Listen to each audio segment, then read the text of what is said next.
Hey guys, welcome back to Contest Prep University. I'm Joe Klemczewski with Adam Atkinson. We're going to roll right into another episode of Diet Autoregulation, talking this time about your diet breaks, a term coined, I believe, by Eric Helms first, and even some research now discussing how by increasing your calories for up to a couple weeks at a time, maybe even a month at a time, mid-diet. Let's say you're in a 6-month diet. Perhaps you plan to diet 4 weeks and then take a week off, 4 weeks, take a week off. There are all kinds of ways you can employ this tactic. But if you have a plan, what about auto-regulating that? What if you wanted to go a full 8 weeks before you take a 2-week break where you bring calories up to kind of maintenance levels, but you really just feel like you're grinding yourself into the dirt at the 4-week mark, at the 6-week mark?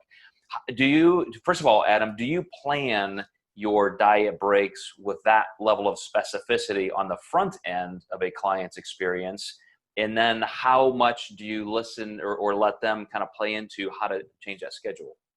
Yeah, if someone's pushing really hard, I think you have to plan that light at the end of the tunnel for them to let them know what to expect. And sometimes you move it or you auto-regulate it. I had a client recently, she was just at the end of her break on pushing, and I wanted to not diet break for 2 more weeks, but we needed to do it. There was no way she was going to be able to put the effort in any longer. She was pushing very hard.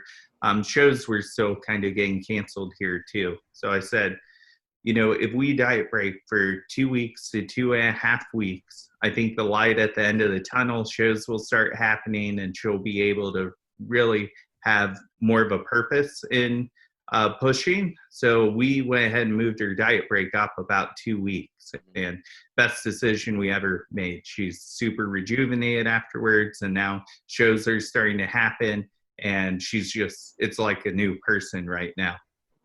I have yet to tell a client, this is how we're going to plan your entire 20 weeks or 24 weeks. We're going to put diet breaks starting on this date. It's more of a general sense of, here's how much we have to lose. Here's going to be the plan. I'm creating the macronutrient profile that I think is going to get us this far forward. Then we may, come up a little bit and then create a little bit more of a calorie base, try and build your metabolism back up just a little bit before we dive into the final stages of contest prep, leaving room at the end for a nice metabolic building phase. So in my mind, I'm conceptualizing what it's going to look like, and I will share that with my clients, but I don't really time those diet breaks out. I don't put them on the calendar, except for times when a client says, look, I've got a vacation starting this week. I want to plan for that. And then all of a sudden it is going on the calendar. But do you do diet break scheduling that specifically? Just like you said, if a client kind of, I did this with Sharon Halpin last year. She had a vacation in St. Thomas, and she was, I think, 4 weeks out from junior nats, and we did her diet break early. I thought I would be reversing her into the show, but we actually took a week of reversing out to give her a diet break, essentially. And that diet break went so well, we ended up reversing her into the show anyhow, but I couldn't have predicted that. So when she told me about that vacation, I was like, look, let's go higher calories here. You're not going to be, training as much. You're going to be able to rest and relax, which is kind of the purpose of the break in the first place. So vacations are always a really nice place to pin those.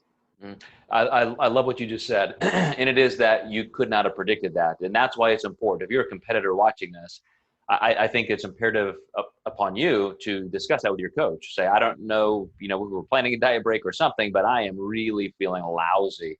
And maybe you just need a day off or something, but it may be time for kind of a diet break. Depends on how you've been pushing and what the results have been. So this is the entire concept of auto-regulation. It's for you to be interpreting what's happening in your body and then be able to make decisions based on as much empirical evidence as you have, how you've been progressing, how far you have to go, how much time frame you got left.